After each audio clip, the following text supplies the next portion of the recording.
জুসগুলো দেখেন জাস্ট এই যে তেলটা পড়তেছে আর যে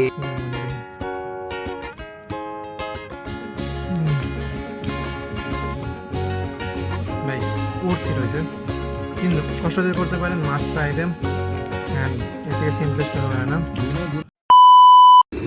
আসসালামু আলাইকুম, হাম্বা মোবারক টেবিয়াল।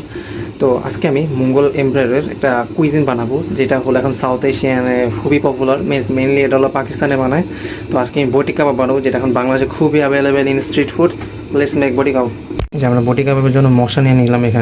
এখানে আছে গোলমরিচ, এলাচ, তারপরে হলো জিরা, ধনিয়া, লবঙ্গ।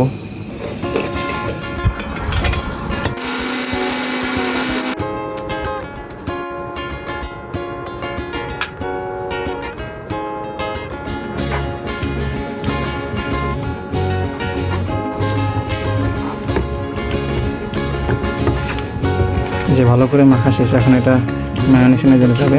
আমাদের ম্যারিনেশন ডান, আমি প্রায় 1.5 ঘন্টার মতো লাগছে এটাকে। সাদা সাদা দেখতে পারতেছেন, এটা হলো আমাদের ওই চর্বি আর কি। চর্বিটা দিয়েছি কারণ এটা হলো যখন গরম হবে এর ভিতর যে ওইটা কী বলে ডালডা বা তেল, ওই তেলটার কারণে এটা স্বাদ আরও বাড়বে।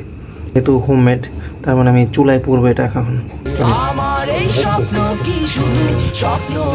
তেলগুলো কেমন বাইরে সেই লাগতেছে।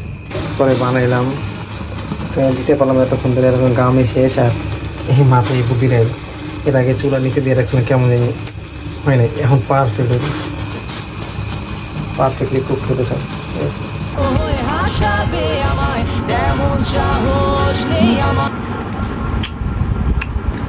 সালাদটা শেষ হয়েছে। অ্যাট লাস্ট আমাদের এই যে বডি কাবাব রেডি। বডি কাবাব তো রেডি।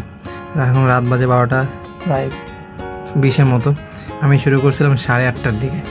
তো আমার মতো তেল না থাকলে ভাই কখনো করেন না, ডিরেক্ট বলতেছে ভাই হেভি প্যারা।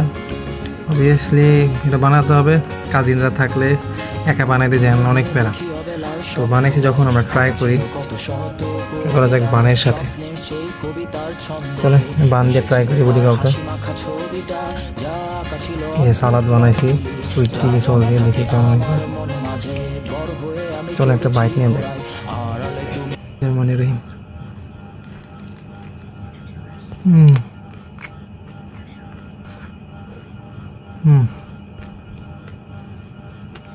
এর পরে ভাই ওর্থি রয়েছে। আজকে এই পর্যন্তই, বাই বাই, টাটা, আল্লাহ হাফিজ। খুবই ক্লান্ত, কষাইছিলাম আজকে সারাদিন।